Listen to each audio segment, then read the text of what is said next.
Assalamualaikum warahmatullahi wabarakatuh.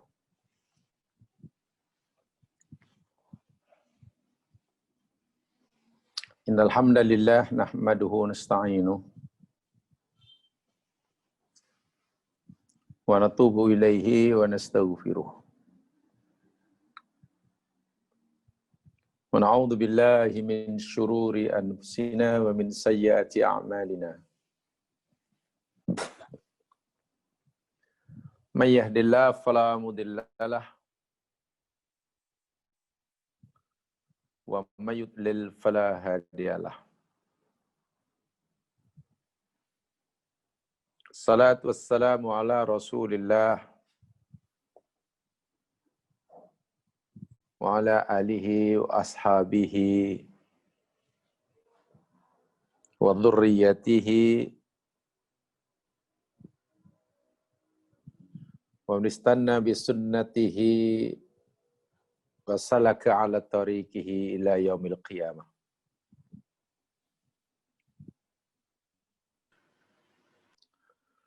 Qala Allah Ta'ala fil Qur'anil Azim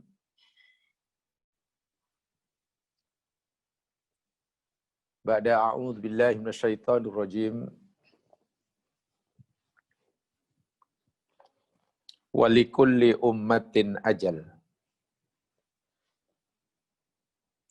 fa idza jaa ajaluhum la yastakhiruna sa'atan wa la yastaqdimun.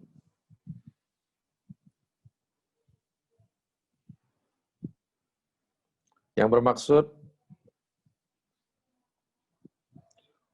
dan bagi tiap-tiap umat itu ada padanya ajal, tempoh tamat. Maka apabila telah tiba ajal mereka, mereka tidak dapat menangguhkan, yakni ajal mereka walaupun sesaat, dan tidak pula mereka sanggup menyegerakan atau mendahulukannya.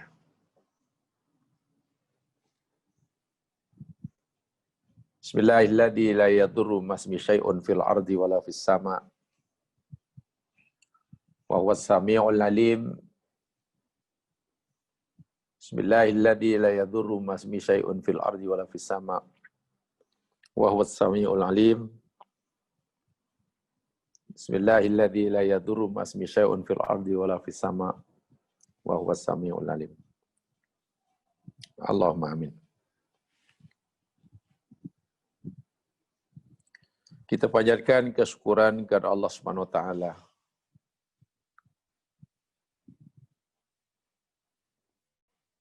telah memberi kita peluang untuk hidup di muka bumi dan telah sediakan segala apa yang kita perlukan untuk menjalani kehidupan tanpa kita memohonnya, untuk memudahkan kita melaksanakan tugas dan amanah, taklif dan tanggung jawab yang dibebankan pada kita sebagai khalifahnya dan juga sebagai hambanya.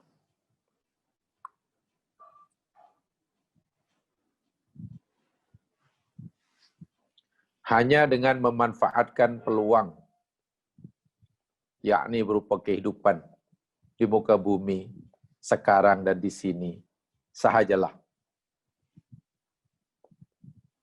yang akan menentukan kebahagiaan kita, bukan hanya di sini, bahkan yang lebih penting yakni kelak di akhirat.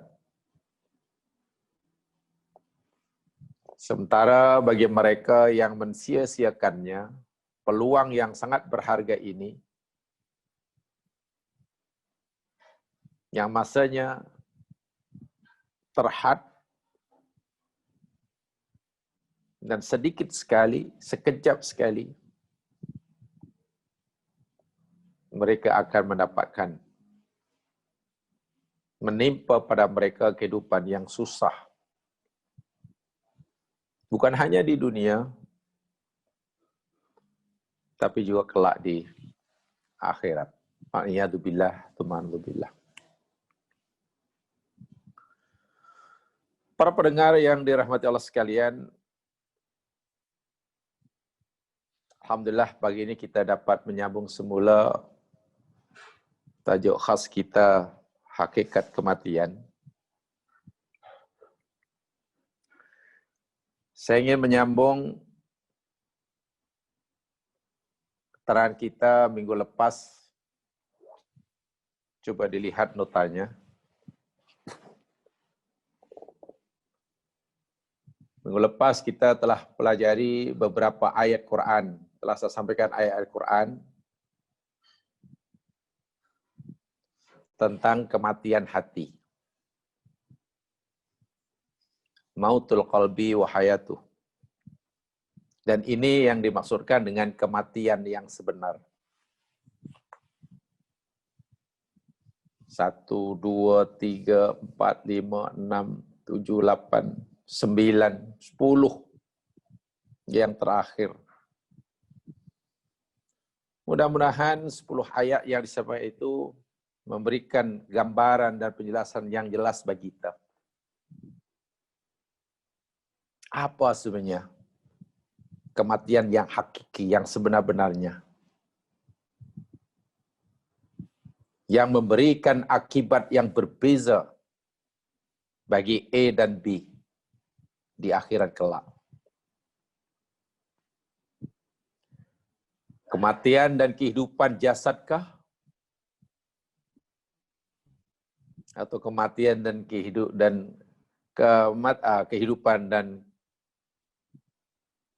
jasad masa di dunia?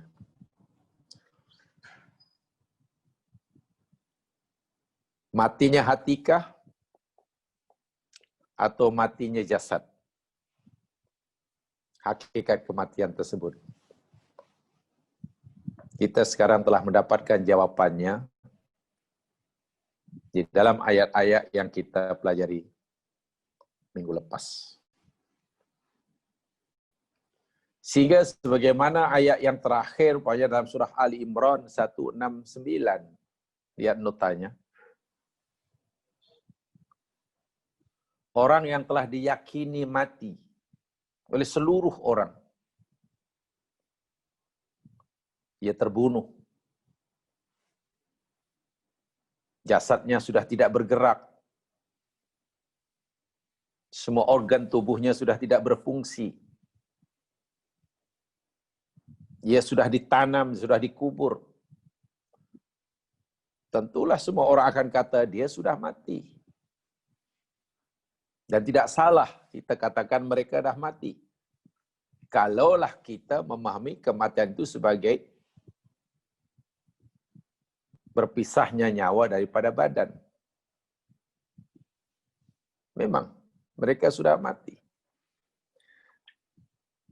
Tapi Allah menyangkalnya dalam Ali Imran 169 itu. Wala tahsabanna alladziina qutilu fi sabilillahi amwata. Jangan sekali-kali kamu menyangka, mengira, berpikir orang-orang yang terbunuh di jalan Allah, yang kamu dah tanam ini, yang kamu lihat sendiri, jasadnya hancur. Mereka ini orang-orang yang dah mati. Jangan. Amwat. Amwat itu mana orang-orang yang dah mati. Jangan. Bal ahya. Bahkan mereka ini orang-orang yang masih hidup di sisi Tuhan mereka. Dan itu kehidupan yang hakiki. Karena kehidupan yang hakiki yakni kehidupan yang bahagia, yang sebenar. Bukan kehidupan yang bercampur dengan penderitaan dan berakhir dengan kebinasaan. Allah kata mereka hidup. Dan hidup yang sebenar, jadi hidup yang bahagia. Di bawah ridha Allah. yang berkekalan, yang tidak berubah-ubah, tidak bercampur dengan kesusahan. Adapun hidup mereka semasa di dunia, kalaupun senang akan bertukar menjadi susah. Kalaupun senang akan berakhir dengan kebinasaan. Bila dia sudah tidak ada di sini. Mereka bukan sekadar hidup di sana, bahagia selamanya. Bahkan mereka terus-menerus diberi rezeki. Dapat rezeki di sisi Tuhan mereka. Dan tentulah kehidupan mereka di sana jauh lebih hakiki daripada kehidupan mereka semasa di dunia. Kualiti dan kuantiti rezeki yang Allah berikan pada mereka di sana tentu jauh lebih mulia, lebih baik, lebih banyak berbanding rezeki nikmat yang Allah berikan semasa mereka hidup di dunia. Inilah kehidupan yang sebenarnya, dan inilah jugalah kematian yang sebenarnya dalam ayat-ayat tersebut. Kita lihat dalam ayat sebelumnya, itu kematian yang sebenar. Jadi mati yang sebenar rupanya kematian hati.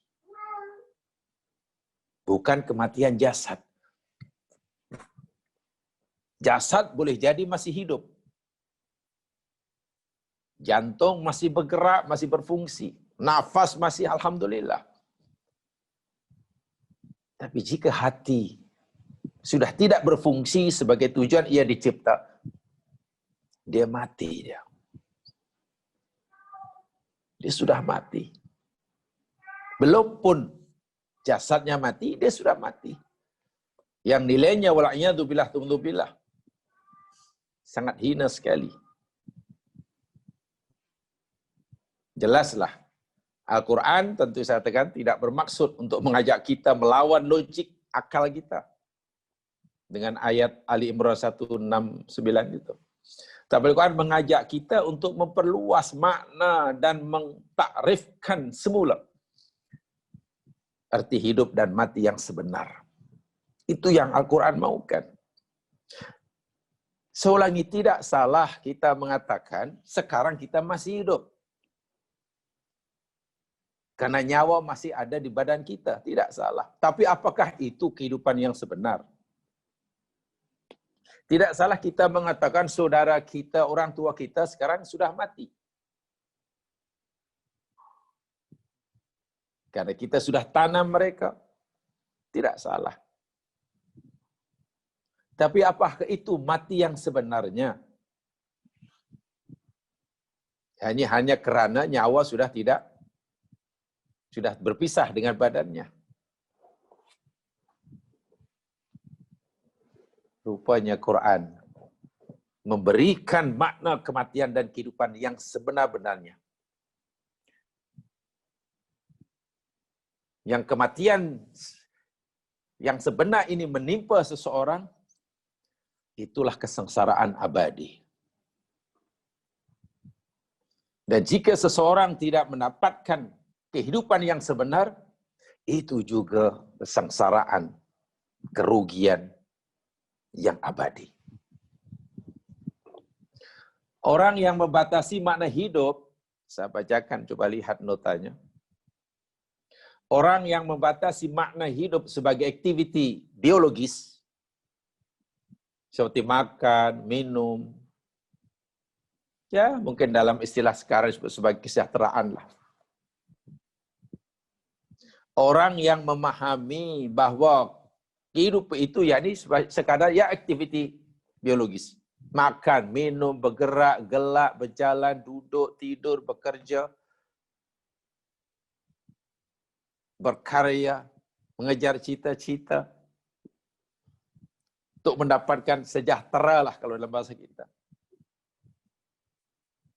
Tidaklah hidup sebagai manusia. Bukan. Itulah kematian yang sebenar. Tolong fahami ayat ini, statement ini. Jika hidup hanya difahami sebagai adanya nyawa dalam tubuh badan,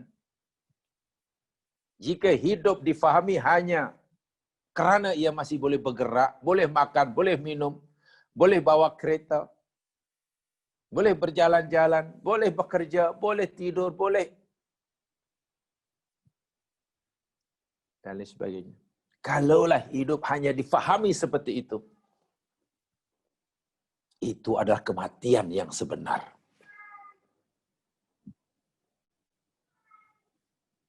Hidup bagi hewan, bagi binatang, adalah gerak instinktif yang mendorongnya untuk survive dengan segala macam cara, sama ada dia menjadi mangsa atau pemangsa. Sama kan dengan hayawan. Hayawan itu mana kehidupan dan termasuk kita. Kita ini makhluk yang hidup. So kalau hidup hanyalah gerak instinktif, insting manusia ya perlu makan seperti mana hayawan. Perlu bekerja, perlu itu, perlu ini. Macam semua makhluk hidup punya fitrah, punya insting seperti itu. Untuk menjaga, untuk terus survive, untuk terus hidup. Sama ada ia jadi mangsa atau menjadi pemangsa. Tidak ada norma, tidak ada hukum, tidak ada undang-undang, tidak ada peraturan ditetapkan selain hukum dominasi. Siapa yang kuat, dia yang menang. Kalau itulah kehidupan yang dijalani. Wa'iyadzubillah. Quran dah ingatkan kita. Walladzina kafaru yatamatta'un wa ya'kulun kama ta'kulul an'am wan naru mathwal lahum. Surah Muhammad ayat 12. Dan orang-orang kafir itu, mereka yatamatta'un, terus-menerus, sentiasa, tak renti-renti. Tamattu', bersenang-senang. Hidupnya hanya bertujuan untuk melampiaskan, menuruti kehendak hawa nafsu serakahnya. Nafsu yang paling bawah. Yang paling bawah. Nafsu syahwat. Nafsu iblisiyah, saitaniyah. Nafsu hayawaniyah. Ya'kulun, mereka makan. Makan di sini tidak bermakna hanya mengisi perut, melakukan sesuatu dalam rongga tubuh. Tapi makan di sini memanfaatkan semua ciptaan Allah di bumi ini hanya untuk tamattu'.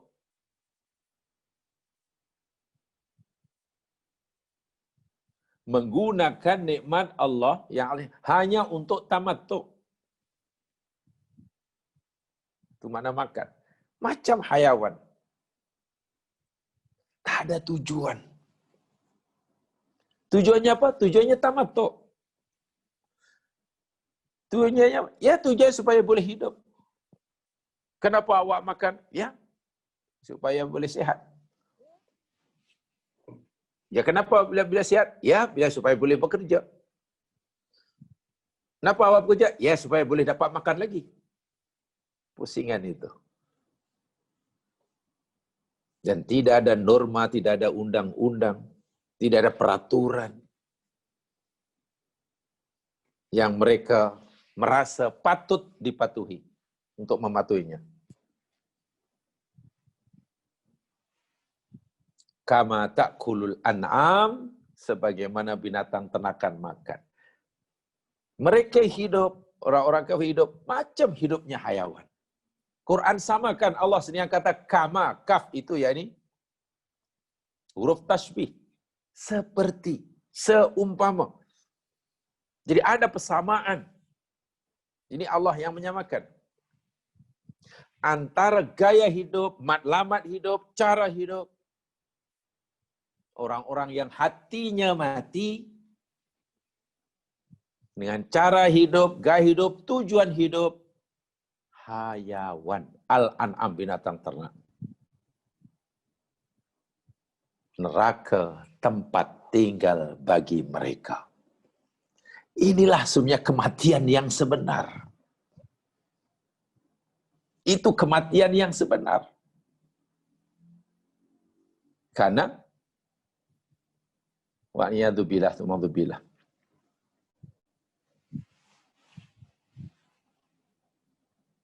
Wal qalbul mayyit. Kenapa hatinya mati? Hatinya tidak berfungsi.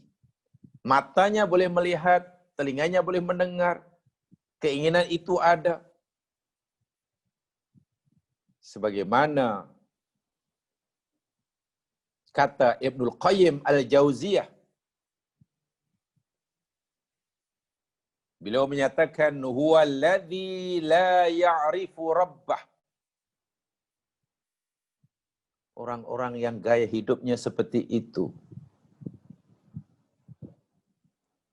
mereka yang tidak kenal Tuhannya, wala ya'buduhu bi amrih, dia tidak menyembahnya dengan perintahnya, wa ma yuhibbuhu wa yardahu, dia tidak mencintainya dan tidak ridha akannya, bal huwa waqifun ma'a syahawatihi wa ladzatihi, sebaliknya ia menjalani kehidupan berdasarkan nafsunya semata-mata, keinginannya semata-mata.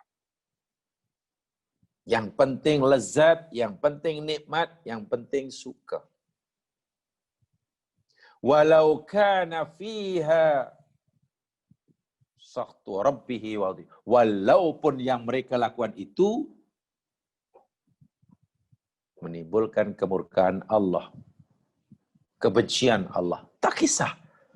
Yang aku buat ini Allah suka atau tak suka, tidak dipertimbangkan semasa. Yang penting saya mau.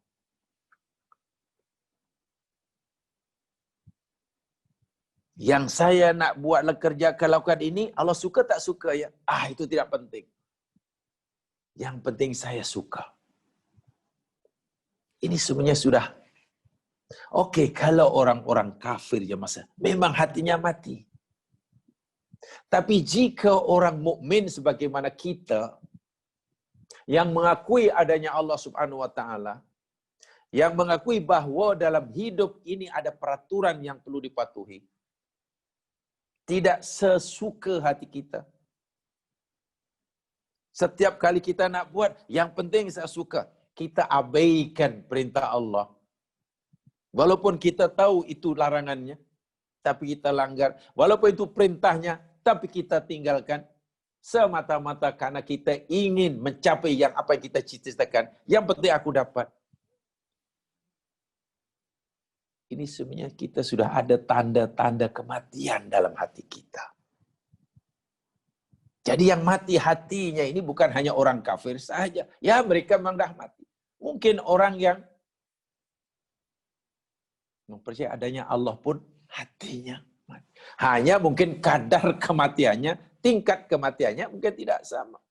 Ya kalau orang kafir kematiannya mati 100% lah. Sedangkan seberapa besar, seberapa parah kematian hati seorang semasa ia masih hidup jasadnya di dunia, itu akan menjadi penentu seberapa besar kesengsaraannya kelak di akhirat dan di alam barzakh. Semakin besar kematian hatinya semasa masih hidup jasadnya di dunia, maka semakin besar kesengsaraannya di alam barzakh dan di akhirat.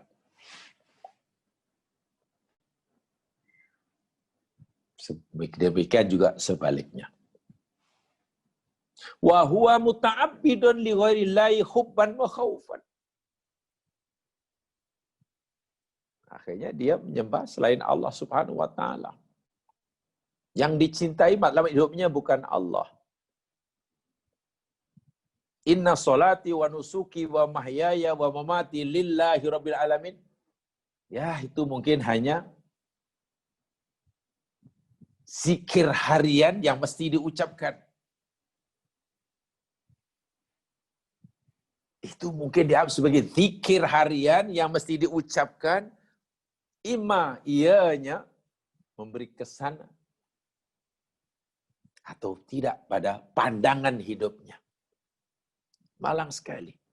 Iyyaka na'bud wa iyyaka nasta'in. Ya, itu mungkin dianggap sebagai bacaan yang mesti dibaca, kalau tidak batal solatnya.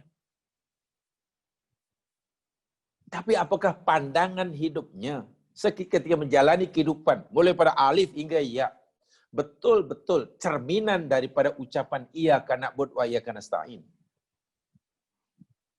Betul-betul cerminan terjemahan nyata daripada ucapan inna solati wa nusuki wa mahyaya wa mamati lirabbil alamin. Itu masalahnya. Kalau tidak, maknanya ada tanda-tanda kematian hati.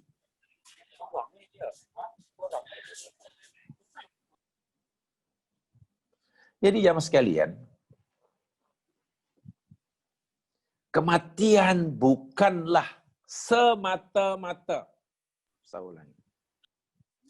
Kematian bukanlah semata-mata berpisahnya jasad dan ruh. Kan? Saya tak kata keluarnya ruh dari jasad tak boleh dikata mati, boleh. Tapi kematian bukan semata-mata ruh keluar daripada jasad dan mati. Bukan. Kalau itu saja kita anggap mati, tak ada ubahnya antara kita dengan makhluk lain. Tak ada bezanya antara kita orang Islam dengan orang kafir. Tak ada bezanya antara manusia dengan hayawan.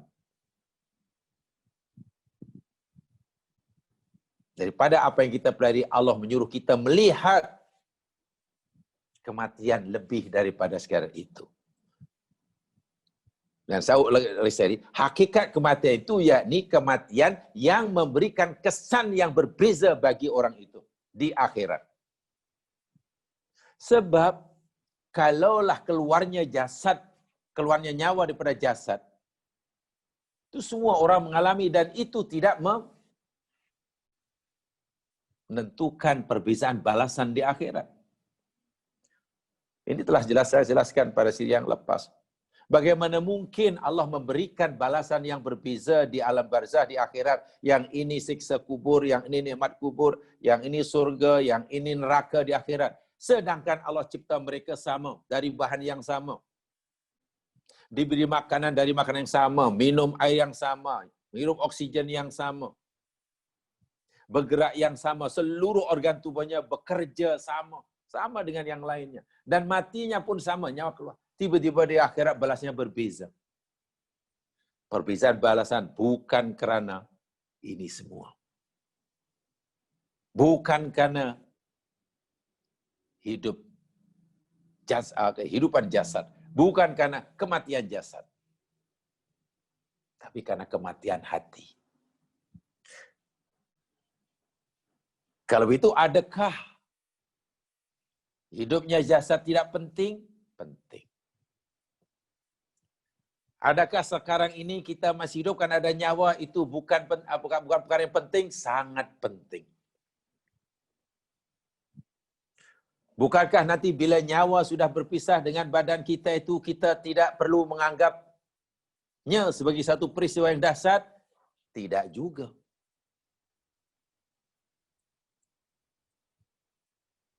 Walaupun hakikat kematian bukan berpisahnya ruh daripada badan, tapi kita tidak boleh menganggap bahwa berpisahnya roh daripada badan itu sesuatu yang biasa. Tidak juga.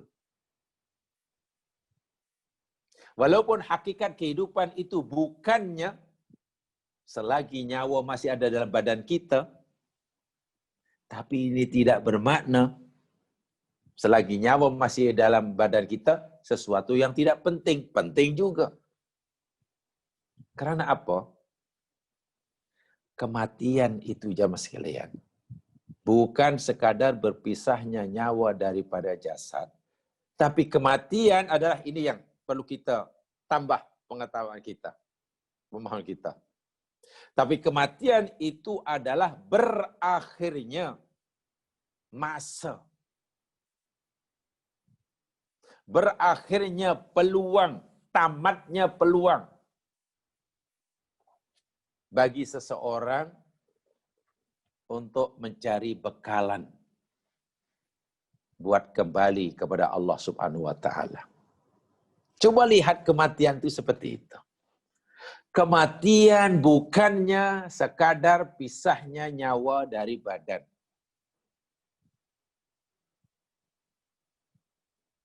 Tapi kematian, yakni dengan berpisahnya dari badan itu bermakna berakhir sudah. Berakhir sudah. Waktu, peluang yang Allah berikan pada kita untuk mencari bekalan bertemu dengannya.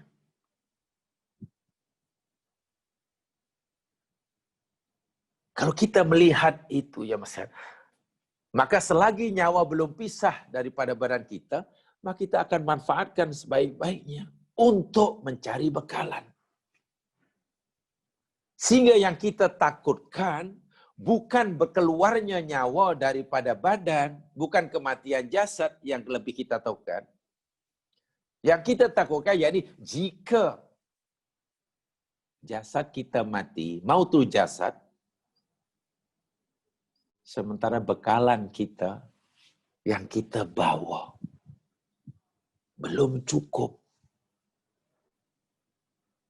Atau tidak ada. Wa'iyadzubillah. Saya ingin sampaikan. Sejahat manapun manusia, ya mas kalian. Sejahat manapun manusia. Nanti bila ajalnya tiba. Bila ajalnya tiba. Nyawa sudah tidak mau lagi tinggal di tubuh badannya. Karena jasadnya sudah tidak layak dihuni oleh nyawa dan jiwanya. Karena rusak sana, rusak sini, rusak sana, ya kena keluar. Sejahat orang pun, bila nanti tiba ajal ini, pasti ia akan menyesal. Campur rasa takut. Tapi yang mereka kesalkan, yang mereka takuti, bukan keluarnya nyawa dari badan. Itu peliknya. Yang mereka kesalkan, yang mereka takuti, yakni tidak memanfaatkan peluang yang Allah berikan. Tidak memanfaatkan peluang yang Allah berikan untuk mencari bekalan semasa nyawa belum berpisah dari badan. Saya tunjukkan ayatnya.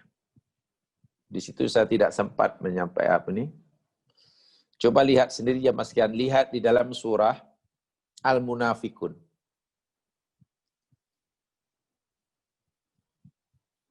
Lihat surah Al-Munafikun ayat yang ke-10.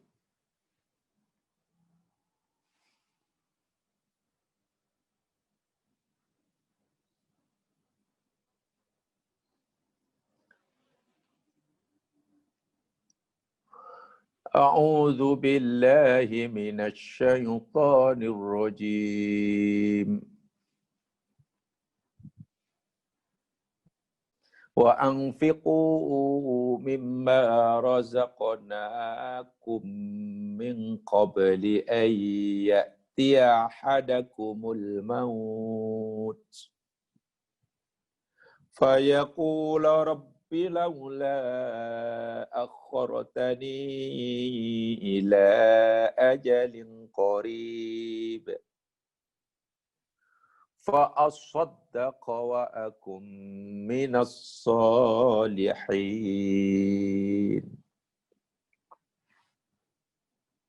Wa anfiqu, dan infakkan oleh kamu. Ini amal. Infak kamu. Ini suruhan Allah. Dan orang yang disuruh oleh Allah lalu melakukannya, mengamalkannya, melaksanakannya, itu maknanya hatinya hidup. Hatinya hidup. Jasadnya masih hidup, hatinya pun hidup. Tapi jika Allah suruh beramal, contoh amal, contoh perintah, yakni infakkan sebagian rezeki yang kami berikan pada kamu. Ini perintah Allah. Dia tak buat, dia tak mau buat, ini hatinya mati. Walaupun jasadnya masih hidup. Paham ya? Ayat ini ditujukan pada orang yang jasadnya masih hidup. Baik. Al-Munafikun ayat 10 ini ditujukan pada mereka yang jasadnya masih hidup. Bukan ditujukan pada mereka yang sudah mati. Macam kita sekarang inilah, jasad masih hidup. Dan pada mereka yang jasadnya masih hidup, yang nyawanya masih berada dalam jasad, Allah perintah sesuatu. Satu di antara perintahnya yang mesti dilakukan, infakkan sebagian rezeki yang kami berikan pada kamu. Sekarang. Bagi orang yang melaksanakan perintah ini, maknanya jasadnya hidup, hatinya pun hidup. Tengok. Jasadnya hidup, hatinya pun hidup. Tapi jika tidak diamalkan, tidak dilakukan perintah Allah ini, hatinya mati, walaupun jasadnya masih hidup. Oke, paham ya? Hatinya mati, walaupun jasadnya masih hidup. Sehingga apa yang akan berlaku? Nanti, bila jasadnya telah tiba masa untuk dimatikan, tiba ajal, mautul jasad namanya. Bukan mautul qalbi, hatinya memang sudah mati. Hatinya memang mati. Nanti bila sudah tiba ajal, yakni mautul jasad, apa kata orang yang hatinya mati, walaupun jasadnya masih hidup? Min qabli ayati ahadakumul maut. Infak oleh kamu sebelum datang kepada seorang kamu kematian. Maknanya sebelum jasad kamu mati, di sini maksudnya. Mautul jasadi yang kita telah pelajari panjang lebar sebelumnya. Apa yang akan dikatakan? Fayaqula. Nanti dia akan berkata, dia akan merayu-rayu kepada Allah. Dia akan mengemukakan permintaan terakhirnya. Rabbi laula akhortani ila ajalin qarib. Ya Allah, wahai Tuhanku, kenapalah tidak engkau tangguhkan bagi aku, yakni umurku ini, hingga ajal yang sekejap. Maknanya minta tambahan masa, bahasa mudahnya. Minta tambahan masa. Pertanyaannya, dia ingin diperpanjang umurnya, dia ingin ditangguhkan ini, adakah dia takut jasadnya mati? Atau tak mau mati jasadnya? Tidak. Dia ingin masa ditambah bukan karena takut mati jasadnya. Bukan. Kematian jasad tidak lagi menakutkan baginya. Kalau sesuatu yang tidak menakutkan baginya, kematian jasad, kenapa ia minta ditambah umurnya? Masya Allah, minta ditambah umurnya kerana fa'asoddaqo. Tengok. Aku nak bersedekah. Wa aku minas solihin, dan aku ingin jadi orang yang soleh. Rupanya ingin tambahan masa tadi bukan karena takut kematian jasadnya. Dia ingin diberi peluang, walaupun sekejap, untuk menghidupkan hatinya. Karena selama ini hatinya hidup, hatinya mati. Sengaja saya sampaikan ayat ini saya tafsirkan dari aspek ini, karena kita tajuk dia tentang hakikat kematian. Walaupun ayat ini mempunyai makna yang sangat luas. Ya. Saya ulangi ya, coba fahami betul-betul susunan ayatnya. Ayat ini Allah tujukan kepada orang-orang yang masih hidup jasadnya. Kenapa saya kata orang masih hidup jasadnya? Sebab ada orang yang sekalian yang masih hidup di sini. Kenapa? Karena ada orang yang masih hidup dan kekal hidup, tapi bukan di sini, di sana. Contohnya tadi seorang mati syahid tadi disebutkan. Tidak, ayat ini bukan tujuan pada orang yang dah hidup di sana, yang masih hidup. Contoh kita lah. Untuk melaksanakan perintah Allah. Buat ini ya, buat itu ya, jangan buat ini ya, jangan buat itu. Itu namanya taklif. Mau ya? Satu. Ditujukan pada orang yang jasadnya masih hidup. Bagi mereka yang mengamalkan perintah, melakukan perintah ini, dan meninggalkan larangan Allah semasa jasadnya masih hidup, itulah orang yang hidup sebenar-benar hidup. Kenapa? Jasadnya masih hidup, hatinya pun hidup. Itu yang ideal. Itulah yang ideal. Sekarang, bagi mereka yang tidak mau buat apa yang Allah suruh, hatinya mati. Walaupun nyawanya belum keluar. Walaupun dia masih boleh makan, boleh gelak-gelak. Sehat katanya, oh sehat. Dokter kata aku ni tak ada penyakit apa-apa. Aku hidup. Bahkan kata dokter, umur saya ini, walaupun umur kronologis saya, chronological age saya ini sudah 80 tahun, tapi biological age saya ini baru 40 tahun. Wah. Karena ada umur kronologis, ada umur biologis. Di biological age saya kata dokter baru 40 tahun. Walaupun dalam IC saya dah 81 tahun 2 bulan. Katakanlah orang itu seperti itu pun, ya saya hidup. Tapi jika perintah Allah ditinggal, larangan Allah dilanggar, dia mati orang itu. Hatinya yang mati. Dan ini tidak disedari. Nah, orang-orang ini yang seperti inilah. Nanti bila sudah tiba ajalnya, sebab ajal pasti. Tak hari ini, besok. Tak besok, minggu depan, bulan depan, tahun depan. Pastilah. Itu dah ketetapan Allah. Tidak ada orang yang dihidupkan di sini yang tidak akan pindah ke alam. Bahasa kita, ya pasti akan keluar jasadnya lah.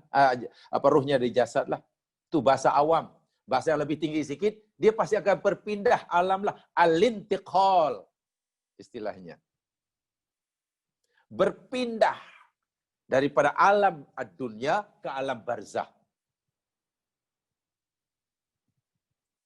Itu bahasa yang mungkin lebih tepat. Bila nanti tiba ajalnya, mereka akan merayu-rayu pada Allah. Rayuannya pelik, minta tambahan masa. Dia belum mau mati jasad. Kenapa? Adakah dia takut kematian jasadnya? Tidak. Dia bukan takut. Kematian jasad tidak lagi menakutkan baginya.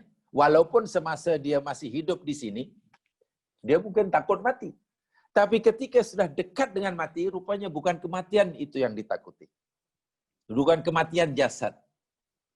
Kalau bukan kematian jasad yang ditakuti, kenapa minta tambahan masa? Ingin ditambahkan walaupun beberapa jam, beberapa hari umpamanya. Minta perpanjangan usia walaupun bersaat, bukan karena takut mati jasad, tapi ini ingin menghidupkan hatinya yang selama ini mati. Ini bahasanya. Ingin menghidupkan hatinya yang selama ini mati. Buktinya, aku nak sedekah dahulu ya Allah.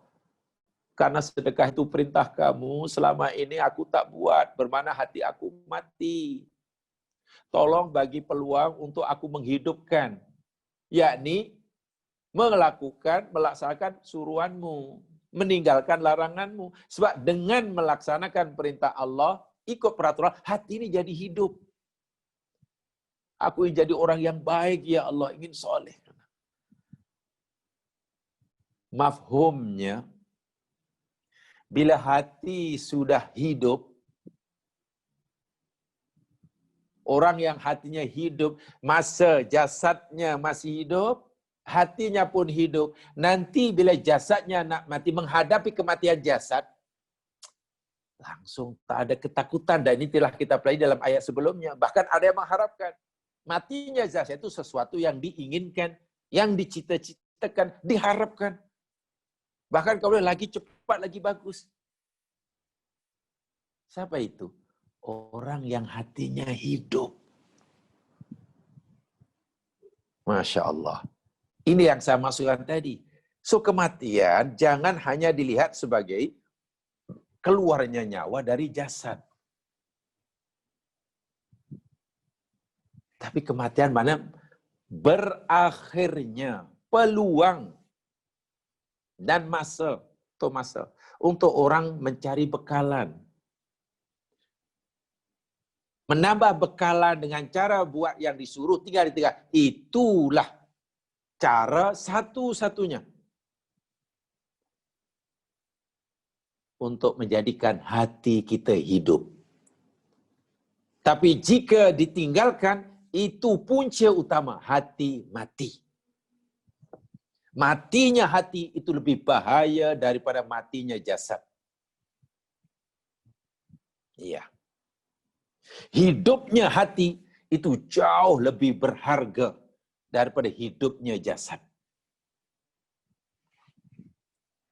Sebab itu dalam ayat-ayat yang pelajaran yang lepas saya telah contohkan. Bagaimana orang-orang dahulu, bagaimana para sahabat, bagaimana Bilal bin Rabah, bagaimana Umar bin Abdul Aziz. Dan ya semua sahabat lah.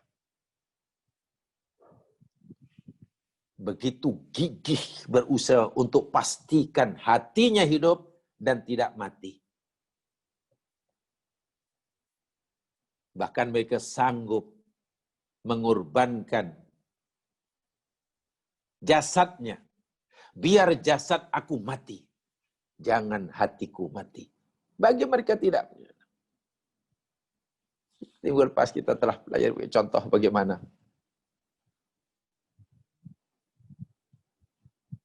sahabat-sahabat Rasul SAW mengharapkan, bukan mengharapkan ya, menghadapi kematian dengan sangat gembira.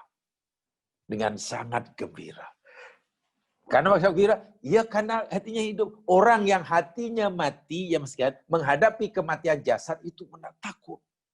Takutnya luar biasa. Dahlah sakit, campur dengan takut. Adapun orang yang hatinya hidup menghadapi kematian itu la khaufun alaihim wala hum yahzanun. Itu sudah jelas itu. Paham ya ayat ini? Baik, lagi satu ayat. Yang maknanya maksudnya lebih kurang sama. Lihat dalam surah Al-Mu'minun. Lihat surah Al-Mu'minun. Ayat 99 dan 100. Surah Al-Mu'minun ayat 99 dan 100.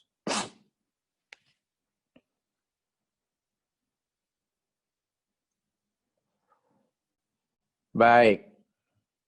Maaf, mungkin ada di antara jemaah sekalian yang ingin tolong kita semuanya, tolong bacakan. Tolong bacakan. Saya ingin suka rela berkongsi pahala. Sila. Saya baca, Ustaz. Sila, alhamdulillah, silakan. A'udzu billahi minasy syaithanir rajim. إذا جاء أحدهم الموت قال رب ارجعون لعلي أعمل صالحا فيما تركت كلا إنها كلمة هو قائلها ومن ورائهم برزخ إلى يوم يبعثون. Jazakallah, barakallah. Masih banyak. Baik.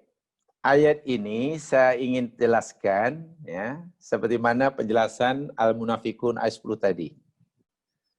Yakni ayat ini diberitahukan oleh Allah kepada mereka yang masih hidup jasadnya. Oke, yang masih hidup jasadnya. Tetapi hatinya mati. Oke. Ditujukan pada mereka yang jasadnya masih hidup, tapi hatinya mati.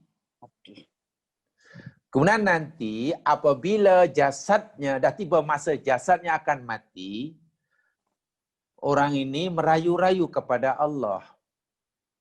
Ingin ditambahkan usianya, gitulah. Bukan karena takut mati jasad. Bukan. Ingin pertambahan masa usia, bukan karena takut akan kematian jasadnya, karena itu memang menyakitkan, tapi ingin diberi peluang bagi menghidupkan hatinya yang selama ini mati. Selama jasadnya masih hidup, hatinya mati. Jadi dia tak pernah berusaha untuk menghidupkannya. Karena dia fikir itulah kehidupan yang sebenar. Yang penting boleh makan, boleh ini, boleh sihat, mata terang, telinga terang, jelas, tak ada sakit, rumah ada, kita boleh ada. Yang penting itu, Masya Allah. Bila dekat ajal, mereka baru tahu rupanya bukan itu kehidupan. Hatiku selama ini mati. Dan yang tahu seberapa parah, kematian hatinya yang punya diri. Inilah ya mas sekalian yang Allah nak beritahukan dalam ayat-ayat ini. Yang mengetahui seberapa teruk kematian hati seseorang itu yang punya diri itulah.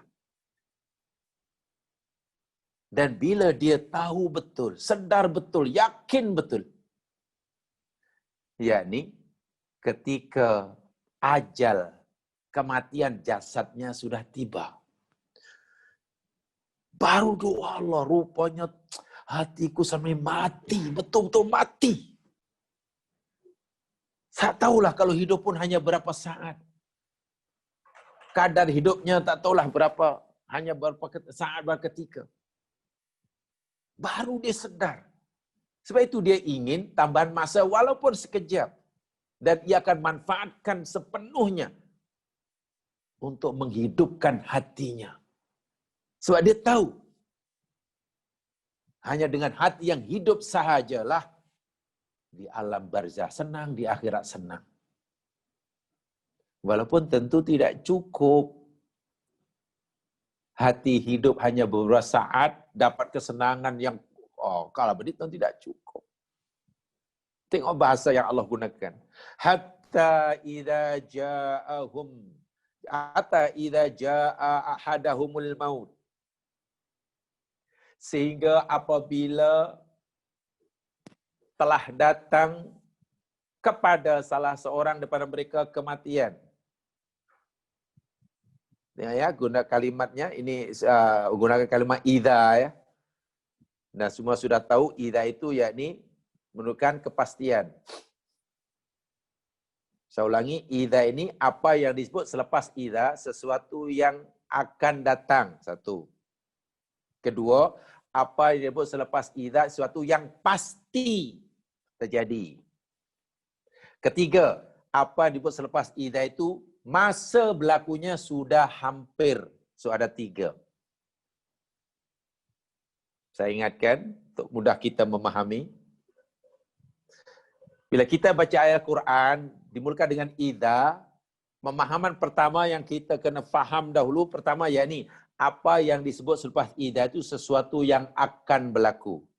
Bukan telah, bukan sedang, tapi akan. Kedua, sesuatu yang disebut selepas idza itu masa berlakunya pasti, bukan mungkin, bukan mustahil, pasti. Jadi sesuatu yang akan berlaku dan pasti berlaku. Bila masanya, yang ketiga ini, apa yang disebut selepas idza itu masa berlakunya sudah dekat, sudah hampir. Contoh ayat ini. Idza jaa ahadahumul mautu. Adakah kematian itu akan? Jawapannya iya, akan berlaku. Menimpa siapa saja. Adakah kematian itu adalah suatu yang pasti berlaku? Pastilah. Tidak ada orang hidup yang tak mati. Tak ada. Itu kedua pasti. Sekarang, bila masanya sudah hampir. Idza itu hampir. Ini telah saya sampaikan pada siri-siri lepas. Pergerakan manusia ini yakni menuju ke ajalnya. Bukan makin jauh, tapi makin dekat. Pergerakan setiap orang yang masih hidup jasadnya di dunia, setiap harinya itu mendekati tempoh tamatnya. Bukan makin jauh. Nabi memberi menjelaskan satu hakikat ini dengan menggunakan lakaran geometri. Segi empat segi. Buat dekat macam tu, macam laptop depan jamaah sekalian itu. Kan segi empat, kita berada di tengah-tengahnya. Garisan empat yang mengepung kita itu ajal kita, kata Nabi. So, kemana saja kita bergerak, pasti mendekati ajal. Ke kanan pun dekat ajal, ke kiri pun dekat ajal, atas bawah dekat ajal. Itu pasti. Kematian apa yang Allah sebut dalam ayat ini? Al-maut. Kematian yang Allah sebut dalam ini yakni mautul jasad. Saya ulangi. Al-maut yang Allah sebut dalam ini yakni mautul jasad. Kematian jasad. Bagi setiap orang yang pernah hidup. Hidup apa? Hidup jasadnya. Al-hayat al-madiyah. Istilah yang kita pelajari pada siri yang lepas. Setiap orang yang hidup jasadnya, al-hayat al-madiyah, pasti akan mengalami mautul jasad. Ini hakikat. Nah, bagi orang-orang yang semasa hidup jasadnya itu hatinya mati, karena perintah Allah tak dilakukan, larangan Allah. Mana hidup suka hatilah. Tahu itu perintah Allah. Tahu itu Allah kata begitu. Ya itu kata Allah, tapi kata kita lain. Memanglah kalau ikut Al-Quran macam tu, tapi bukan senang nak ikut Al-Quran. Katalah macam itu. Memanglah kalau kita ada macam ini, Allah suruh buat ini. Tapi susahlah, kita bukan Nabi. Tahu tak, sebenarnya ucapan-ucapan seperti ini. Kita sentiasa mencari alasan untuk mengelak. Daripada melakukan perintah Allah, karena kita fikir perintah Allah tadi, kata Allah itu tidak sesuai dengan kehendak kita. Ingat, ini sangat bahaya dalam hidup seperti ini. Sesehat apapun tubuh badan kita, hati kita sudah mulai demam. Istilahnya. Ya.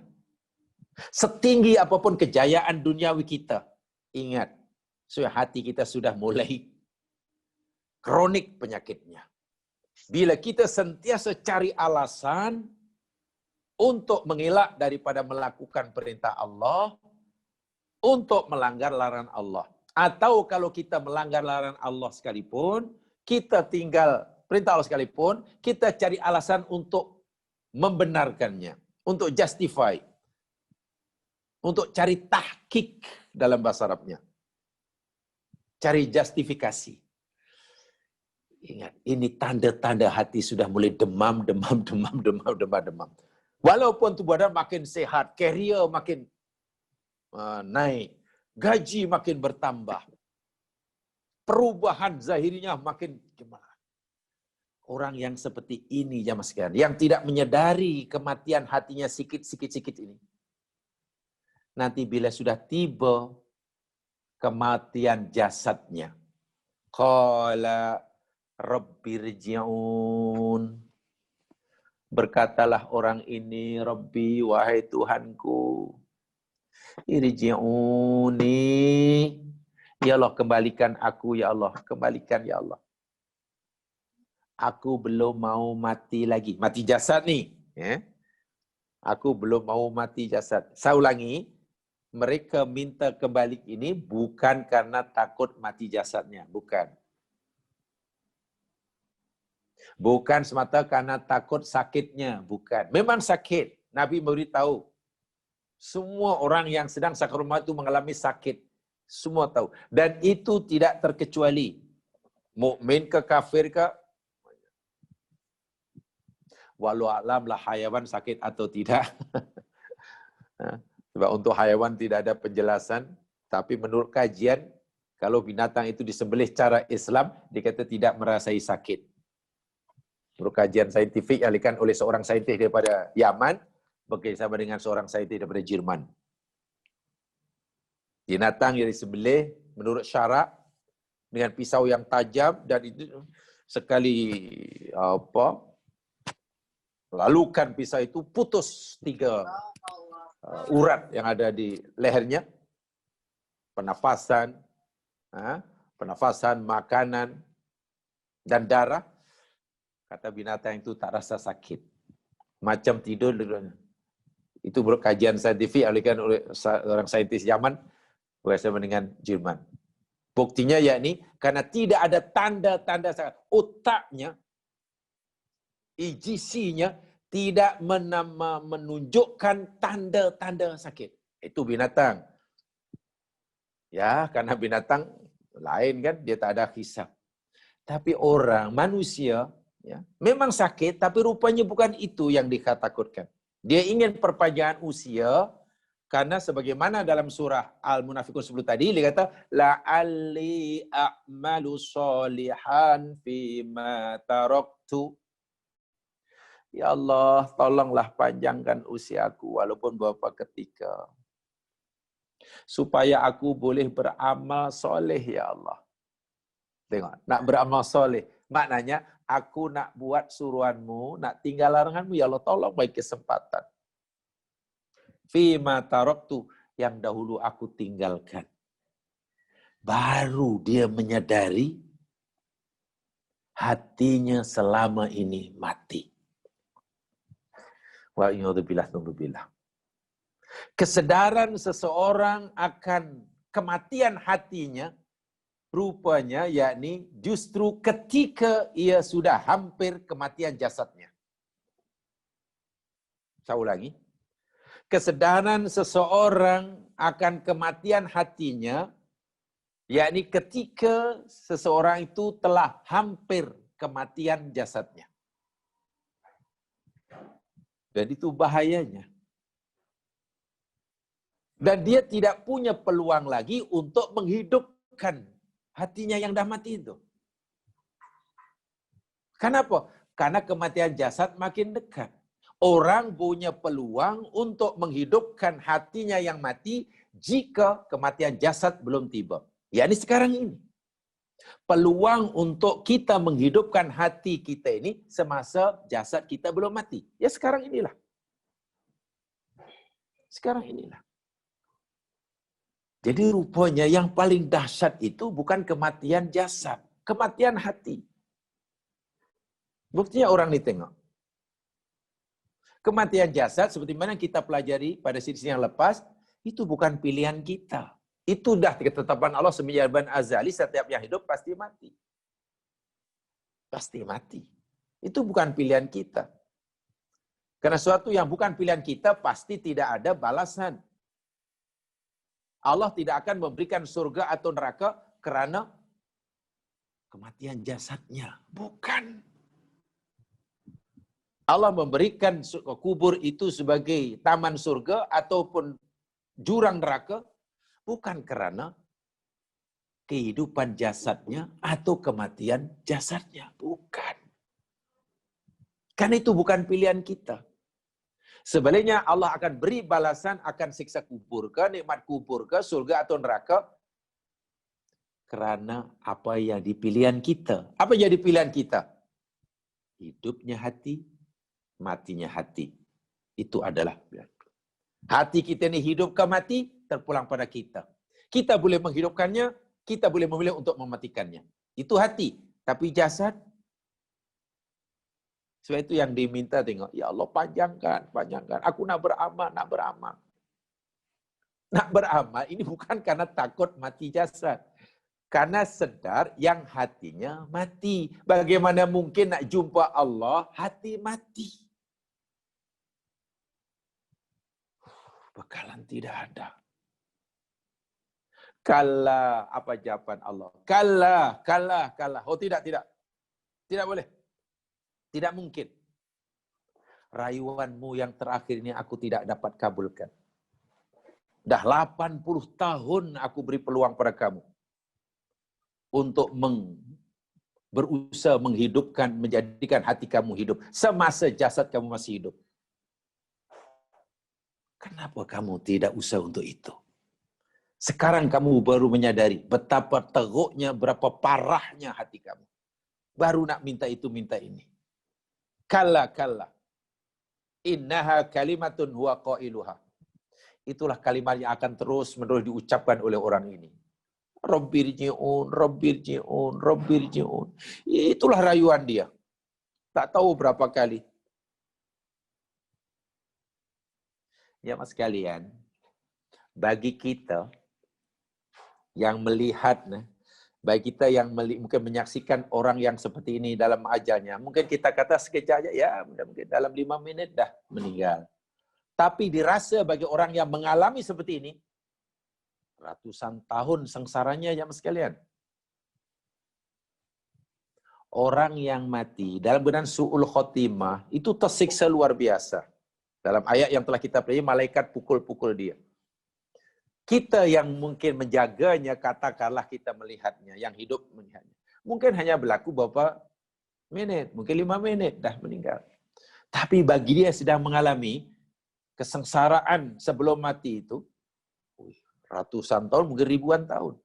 Macam mana boleh berbeza? 5 menit tapi dirasai beribu tahun. Ya memang masa adalah relatif. Sekejap bagi kita, lama bagi dia.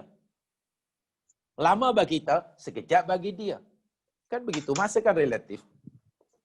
309 tahun bagi yang jaga, tapi hanya dirasai setengah hari bagi orang tidur oleh Ashabul Kahfi. Kan begitu.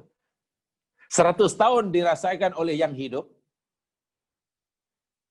tapi hanya setengah hari dirasai oleh orang yang dimatikan. Contohnya Nabi Uzair. Wah, sudah 1 abad. Jadi masa adalah sangat relatif. Tidak sama masa orang yang hidup, sedar, dengan masa orang yang sedang sakaratul maut. Masa orang yang jaga dengan masa orang yang mimpi, tak sama. Berapa lama dia tidur malam hari itu? Oh, malam hari tidur hanya 5 jam pokoknya. 5 jam aja mas sekalian. Dan 5 jam itu tak tahu berapa jam yang nyenyak sungguh betul-betul. Mil al-jufun. Bahasa Arabnya tidurnya, jadi nama mil al-jufun. Yang apa dipanggil mil al-jufun ni? Deep sleep. Ya betul-betul. Tak tahu, mungkin hanya beberapa minit. Mungkin hanya 5 minit yang terakhir. Tidur hanya 4-5 jam. Tapi dia boleh bermimpi, pergi haji 40 hari. Boleh pergi haji 40 hari. Wah, hanya. Dan mungkin semasa mimpi 40 hari pergi haji itu, di hujung tidurnya. Biasanya mimpi yang saya itu akan berakhir dengan jaga. Tengok. Jadi dirasakan bagi orang ini sangat lama tadi tersiksanya tadi. Mintanya Rabbirji'un, Rabbirji'un, wa min waraihim barzakhun ila yaumi yub'atsun. Dan selepas mereka itu, belakang itu ada barzakh, sempadan, hingga hari mereka dibangkitkan. Banyak lagi ayat-ayat seperti ini dalam Al-Quran yang sekalian. Ayat ini sebenarnya memberikan kita satu pemahaman, tak ulangnya, memberi kefahaman, memberikan satu pandangan baru, pemikiran baru tentang kematian. Memang kita tidak salah, ya. Tak salah kalau kita kata hidup itu yakni selagi nyawa masih ada dalam badan. Tak salah. Tak salah pun kita kata mati itu bila nyawa sudah pisah. Tak salah. Tapi Allah ingin memberikan satu pemahaman yang lebih hakiki. Yang lebih hakiki, yang lebih mendasar tentang kehidupan dan kematian, yang maksudnya hakikat kehidupan dan hakikat kematian itu. Jadi rupanya hakikat kehidupan dan kematian itu kehidupan hati dan kematian hati. Bila hati hidup, maka hiduplah orang itu. Bila hati mati, sekarang apa yang akan manfaat apa yang diperoleh oleh orang penyesalan seperti ini? Saya ulangi ya. Ima dalam surah Al-Munafikun ayat 10, wa ima dalam Al-Mu'minun 99 dan 100, dan juga ayat-ayat yang lain. Ingin tambahan masa, ingin tambahan, bukan karena ingin mengelak daripada mautul jasad. Bukan. Karena itu tidak boleh dielak. Panjang ke pendek pasti akan. Mereka minta perpanjangan usia umur itu karena ingin beri peluang untuk menghidupkan semula hatinya yang selama ini mati tanpa disedari. Baru ia menyadari yang hatinya mati ketika saat kematian jasad menjelma. Dan bila kematian jasad telah tiba, putuslah, berhentilah, tamatlah peluang untuk mencari bekalan. Itu yang saya katakan tadi. Itu yang patut kita perhatikan betul-betul. Yang patut kita takuti itu bukan kematian jasad, putusnya peluang untuk kita menghidupkan hati kita biar betul-betul sehat. Ketika jumpa Allah, jiwa sehat. Itu yang patut kita renungkan, yang kita fikirkan dan kita tahukan. Jasad memang akan mati dan dia akan kembali menjadi tanah, terurai menjadi bahan-bahan penyusunnya. Asalnya tanah, kembali pada tanah. Tapi apakah selesai di situ perjalanan kita? Oh tidak. Berpindahnya seseorang daripada alam dunia ke alam barzah, itu adalah awal kehidupan. Itu awal kehidupan. Coba kita lihat mungkin untuk menjelaskan penjelasan ini. Mari kita lihat ya mas sekalian, surah Al-Qasas. Surah Al-Qasas, surah 28. Ayat 33. Tadi saya katakan ya, di hujung tadi saya sebutkan, yang patut kita khawatirkan, yang kita takutkan, bukan kematian jasad, tapi kematian hati. Karena kematian jasad itu tidak menentukan nasib seseorang. Sama saja kafir, mukmin kafir, kematian jasad bukan penentu bahagia atau sengsara di akhirat. Karena itu ketentuan Allah. Yang menentukan nasib seseorang dalam perjalanan seterusnya, mati atau hidupnya hati seseorang semasa jasadnya masih hidup. Sebab itulah tumpuan kita selagi masih hidup ini, bagaimana usaha kita selama Allah masih izinkan jasad kita hidup, roh kita masih menyatu dengan jasad kita. Pada masa yang sama, seiring dengan hidupnya jasad, hati juga hidup. Itu yang patut kita usahakan. Seiring dengan jasad kita sehat walafiat, hati juga sehat walafiat. Seiring dengan kerjaya yang semakin cemerlang dan meningkat, bekalan untuk menghadap Allah juga bertambah. Itu yang patut kita fikirkan. Sebab bila nanti jasad sudah tidak hidup lagi, putus, terhenti.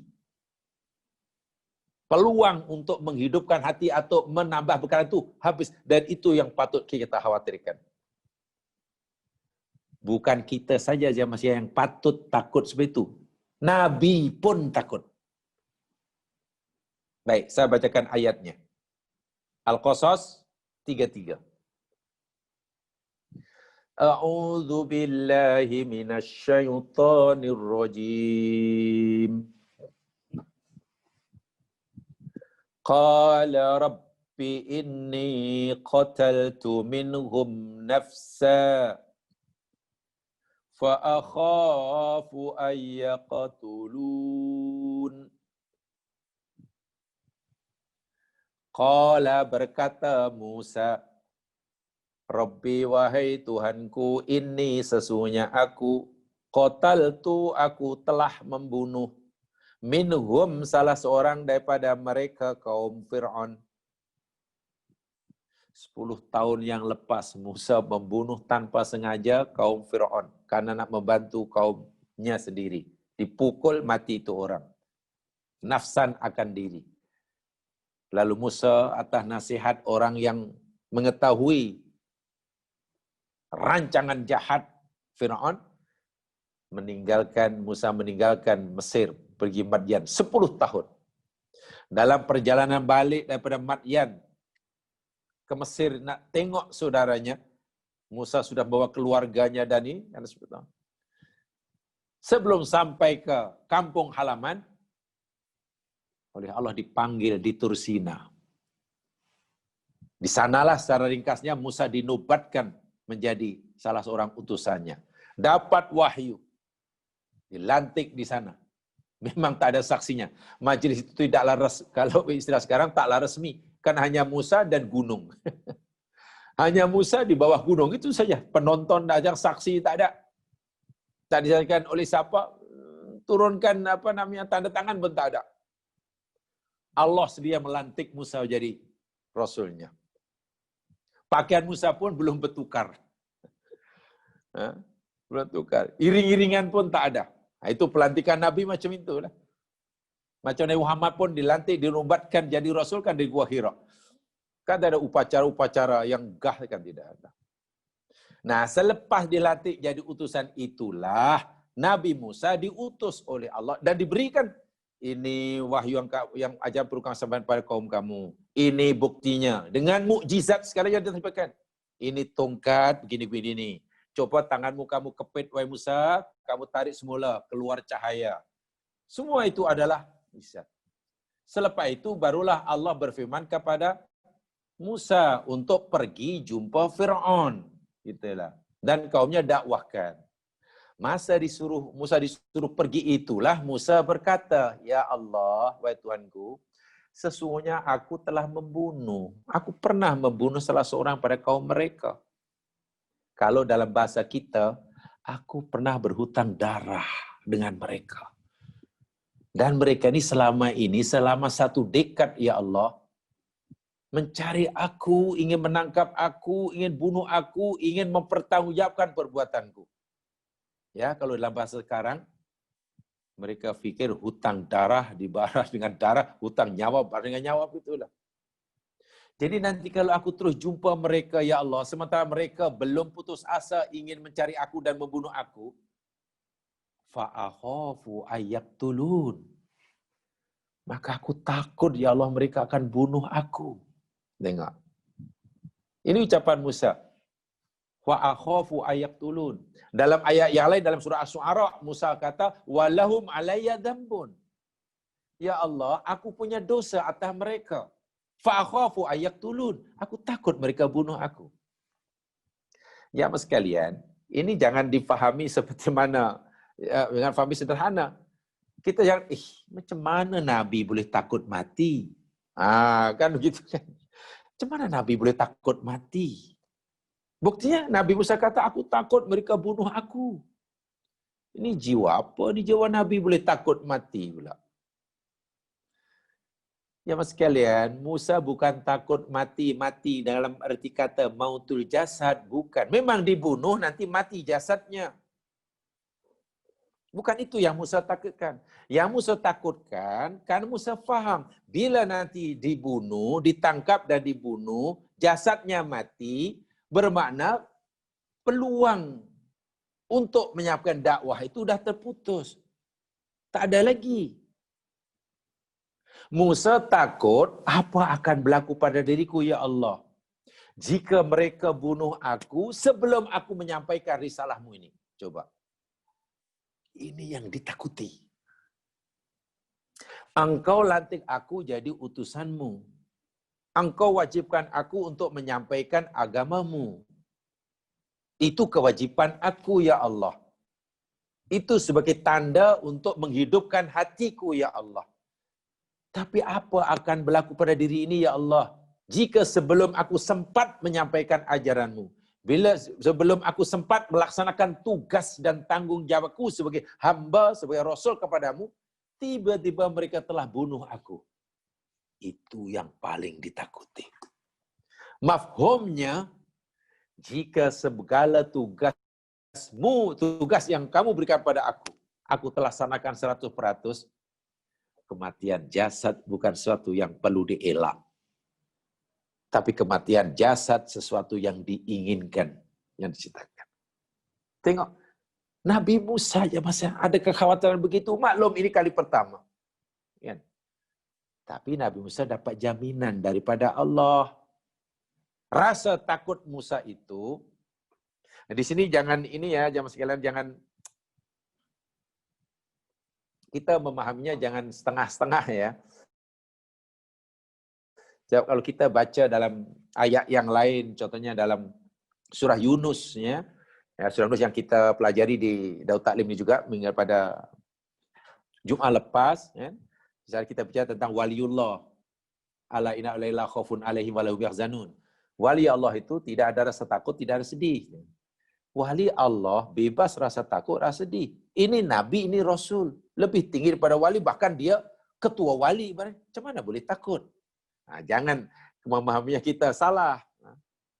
Takut apa? Apa yang ditakuti? Nah, gitulah. Musa takut, saya lagi, yakni jika sekiranya Fir'aun terus tangkap dia, bunuh dia, sementara tanggung jawab yang Allah bebankan belum disampaikan. Ajal, maut, kematian jasad sudah terlanjur datang lebih dahulu sebelum tanggung jawabnya sebagai utusan dilaksanakan. Itu kan bahaya sekali. Kita ajal jasad kita, kemautan jasad telah menjemput kita, sementara hati kita masih mati karena banyak kewajiban belum kita laksanakan. Itu yang patut kita takuti. Bukan kematian jasadnya. Paham ya? Ini bagi saya yang agak perlu difikirkan dalam-dalam ini. Tapi Nabi Musa dapat jaminan. Jaminan Allah ya ini dalam ayat selepasnya itu. Wa akhi Harun. Ya Allah, nih saudaraku Harun nih ya Allah. Ini afsahu minni. Wa afsahu, dia lebih pandai cakap. Dia lebih pandai bercakap, dia lepas lembu, lebih lapang dada dia. Fa'arsilhu ya Allah. Tolong ya Allah. Kirimkan dia, utuskan dia bersamaku. Mai rid'an yusaddikuni, sebagai pembantu, pembela dan yang benarkan aku. Inni akhafu ayyukadzibun. Aku takut mereka akan mendustakan aku. Dan sudah-sudahnya Allah memberi jaminan, jangan khawatir. Allah kata jangan khawatir. Antuma wa manittaba'akumal ghalibun. Kamu dan juga pengikut kamu orang yang menang. Dalam surah Asy-Syu'ara, kalla kata Allah, tidak. Mereka tidak akan membunuh kamu. Ajal kematianmu, kematian jasadmu tidak datang, tidak menimpa kamu sebelum kamu melaksanakan tanggung jawabmu. Ini jaminan aku, kata Allah. Kalla. Fadhhaba bi'atina. Ku pergilah bawa ayatku ini. Inna ma'akum mustami'un. Itu dalam surah Asy-Syu'ara. Kami sentiasa mendengar. Akhirnya Musa tak ada rasa khawatir. Karena dia tahu. Mautul jasadnya tidak akan datang, tidak akan tiba sebelum kewajibannya sebagai Rasul dilaksanakan. Masya Allah. Kalaulah kita dapat jaminan seperti itu, ya memanglah kita akan gembira. Kalau Allah beritahu seperti itulah. Tapi sebenarnya Allah dah ingatkan kita dalam banyak ayatnya, manfaatkan selagi hayat masih ada, selagi tubuh kita jadi masih hidup, hendaklah hati kamu pun hidupkan. Jadi serentak berusaha kamu menyehatkan tubuh badan kamu. Pada masa berusaha untuk menyehatkan hati. Berusaha kita mengelak daripada penyakit menyerang jasad kita. Makan dijaga, tidur dijaga, exercise dijaga. Tengok. Jamaah sekalian, kita tidak nafikan. Berapa banyak kilang obat di dunia. Berapa jenis obat di dunia. Berapa jumlah hospital klinik di dunia. Berapa jumlah dokter perawat di dunia. Itu kan tujuan untuk menyehatkan badan kita. Supaya badan hidup. Kan begitu, supaya badan kita hidup. Saya yakin itu. Bukan untuk melambat kematian, bukan untuk mencegah kematian, untuk melawan, bukan. Sepatutnya usaha yang sebesar itu, kita masing-masing juga berusaha untuk menghidupkan hati. Kalau kos untuk menjaga, memastikan jasad itu hidup sebanyak itu, berbilion setiap tahunnya seluruh dunia, berapa agaknya modal dan kos yang perlu kita keluarkan untuk pastikan hati ini hidup. Sedangkan hati yang hidup itu jauh lebih penting daripada hidupnya jasad. Kematian hati itu jauh lebih dahsyat, lebih buruk, lebih bahaya daripada kematian jasad. Paham ya? Di sini ini pentingnya. Jadi peluang yang Allah berikan sekarang ini. Jasad kita masih hidup. Ini nikmat. Kenapa? Dengan hidupnya jasad, peluang untuk kita menghidupkan hati ada. Kematian jasad memang dahsyat. Kenapa dahsyat? Karena kematian jasad bermakna terhenti, terputus, tamat, habis peluang untuk melaksanakan tanggung jawab. Bagi orang yang sudah sempurna dilaksanakan tanggung jawabnya semasa hidup, matinya jasad bukan sesuatu yang menakutkan. Hidupnya hati semasa jasad masih hidup, itu hidup yang paling bahagia. Tapi jasad saja yang hidup, hati mati, itu kesengsaraan awal sebelum mendapat kesengsaraan di alam barzah dan di alam akhirat. Jemaah sekalian, nampaknya itu saja yang saya sampaikan dalam hari ini. Insya Allah kita akan sambung pada kesempatan yang lain. Dan selepas itu akan banyak lagi yang kita akan bicarakan. Tapi lagi sekali ya, karena saya bicara tentang hakikat kematian yang hakiki, yang Allah menyuruh kita melihatnya dari sudut yang agak berbeza, sebagaimana selain daripada apa yang difahami selama ini. Sebab bila sebut mati, ya itulah mati, tanyalah. Mati pasti mati maknanya orang sudah tidak hidup di dunia, itu saja. Dan itu dicakap menakutkan sekali. Selalu digambarkan kematian nanti. Dan itu tak salah. Tengok Tuhan, bila malakul maut akan datang, mencabut nyawa ini. Dan akan dipukul-pukul. Itu orang yang hatinya mati, yang dipukul-pukul itu. Tapi pernahkah kita diberitahu atau mendapat maklumat yang dari Quran atau hadis Nabi, bahwa ketika ajal menyemput, malakul maut datang itu suatu suasana sangat menggembirakan? Coba sampaikan kedua sekali. Saat kedatangnya malakul maut, itu bukan semestinya saat yang mendebarkan, tapi juga saat yang membahagiakan bagi setengah orang. Sebab malakul maut ini boleh tampil berbeza-beza. Boleh bengis, boleh kasar, boleh marah, boleh tarik sayang. Bahkan malakul maut boleh datang dengan senyum, manis. Tengoklah pada siapa yang hendak cabut nyawanya. Jadi kematian itu sendiri sebenarnya bukan sesuatu yang menakutkan secara otomatis. Menakutkan bagi A, tapi menyenangkan bagi B. Macam mana ada senang dan susah? Bergantung kepada hidup atau tidak, hidup atau mati hatinya semasa masih hidup. Itulah yang Al-Quran mau kita memahaminya. Itu, jemaah sekalian. Insya Allah kita akan sambung pada kesempatan yang lain. Yang benar pada Allah jua, yang silap kelemahan diri sendiri. Mari kita dengan bacaan tasbih kifarah dan surah wal asri.